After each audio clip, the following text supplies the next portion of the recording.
Okay, Ramblers, let's get rambling. Hey, everybody. Hi, Dr. Nick. It's Some Dumb Guy.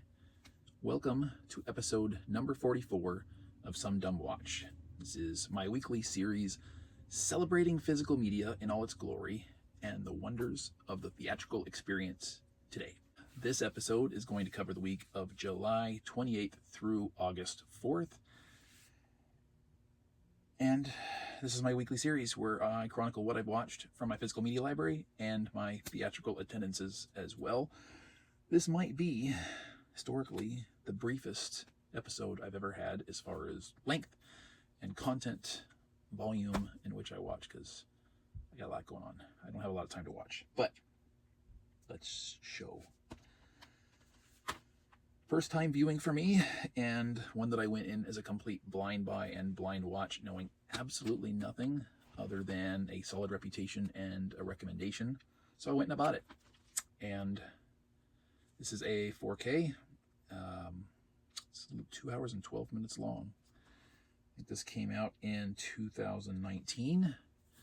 It's a Korean film by the name of Parasite, which I'm sure many of you have heard of and or seen. It's got a very interesting cover art there. Group of people with black bars over their eyes. I had no idea what to expect from this. Again, went in completely blind. I knew nothing. Could it be a zombie movie? Could it be an affliction movie? This title, Parasite, could cover a lot of potential territory there.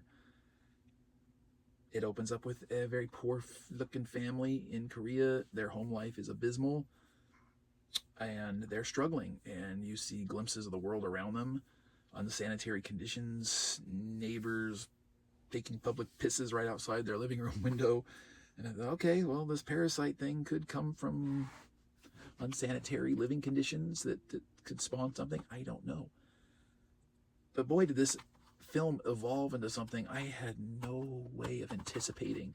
What a wild ride. Wow. I mean, it's comedic, it's dramatic, it's intense, it's suspenseful. Wow. I don't want to say anything about this because I think anybody who has not seen Parasite would do themselves a great service to go in as blindly as possible, because the evolution of this story and what it becomes from its inception is just an incredible journey. It's good stuff. I mean, I'm just like, holy crap. There was one little issue I think I had with the epilogue that I had questions about that didn't get answered. Logistical type questions. But overall, it didn't take away from anything on this, and very high recommendation on my part. Next up, two films back to back from one day to the next, I guess. More so as background noise, something I kind of played and half paid attention to while doing some editing from some unboxings. But I'm really kind of going through a new 4K experience because I not too long ago purchased a new 4K player, semi-retired my Sony X700 for a Panasonic, what is it, a B182, I think, something to that effect. It's their Panasonic's bare bones basic player. I did that because so many people have poo-pooed the reputation of the Sony X700, even though I bought it based on it being allegedly a really solid economy-based player. And I had nothing but problems with it from the get-go. And I had two different players, a regular and a region-free mod, and both of them gave me non-stop headaches. So I took a chance and got the Panasonic, and I experienced none of the problems that I went through with my Sony. And the quality of my image is significantly different as well. I didn't do a darn thing with any settings whatsoever on it. So I'm kind of tempted to start revisiting some other 4Ks that I watched under the previous player that I wasn't very impressed with. Case in point, these two. I didn't do it intentionally. It just kind of resulted in that. But as I was watching, while I was editing, it's kind of timely in a sense. This is my homemade Jurassic Park trilogy collection set. I bought the original trilogy individual releases and put them together in my own homemade set here, and I watched the first two films, Jurassic Park and The Lost World.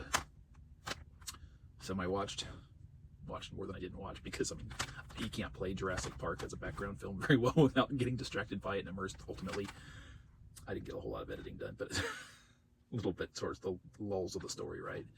But yeah, I may or may not watch Jurassic Park 3 in the near future. I don't often have a desire to rewatch that one. It's, as most people agree, as far as the trilogy goes, it's the absolute worst. I won't venture anything beyond those three. I've seen Jurassic World once in the theater when it first came out, against my will. Regretted it ever since. Never watch another one again. Never will watch another one again. It's those three, and that's it. But yeah, my new 4K experience with that was pretty significantly different. So now I need to kind of think to myself what films were likely done the dirtiest by that X700, and do some revisiting. Not too much though, because I really need to focus on the stuff that I've never watched before. Devoted efforts, right? Continuing on with my TV journey currently. This is the 1982 series Voyagers, which I've talked about last week having started. Out of the 20 episodes, I am now 12 episodes complete. So now in the second half of the series, it is consistent. I can say that.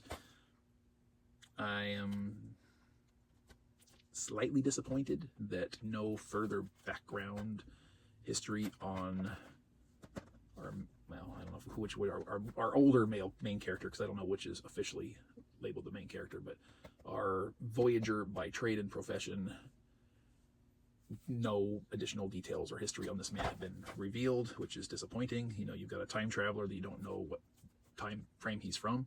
We know that technically, based on his position, he's not authorized to travel beyond 1970. His time machine won't allow him, but you have to assume he's from a date past that to have time travel capabilities, but he never talks about anything.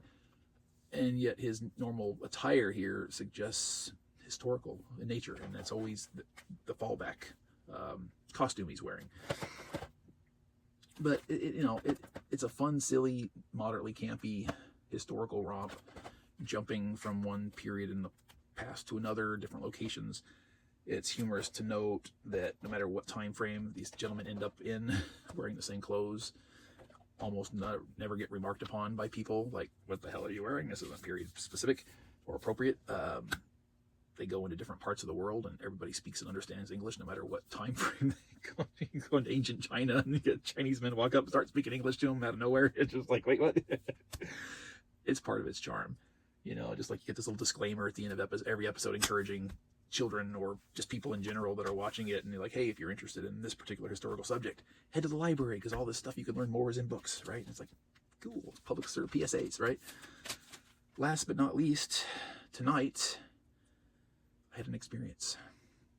And that experience was a first-time watch, complete blindness, no foreknowledge whatsoever, for a 75th anniversary theatrical re-release. It was a Fathom event, and that title, bump that a little bit, is focus, Sunset Boulevard, 1950. I couldn't even have told you going into watching this who was in it. I knew what year it came out because it was a 75th anniversary. I knew nothing else. Didn't know who was in it, didn't know what it was about, didn't really care. I knew that the film had a solid reputation. It was respected. What a damn good freaking movie this was. Holy crap. Loved it. It's got just the right amount of humor.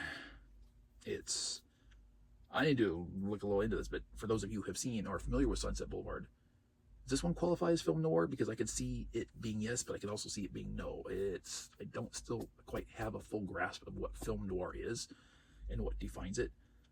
Sometimes I understand it instinctively, other times I don't, and other times I question it. This is one I question because I can see it going either way. I just don't know. What do you think? Let me know. I need info. Input. Need input. Anyway, that's that. We're done. Thank you for joining me on this episode. What'd you think of my viewing experience for the week? What did you yourselves watch from your own library? Did you make it to the theater? Did you see anything good? Did you see anything bad?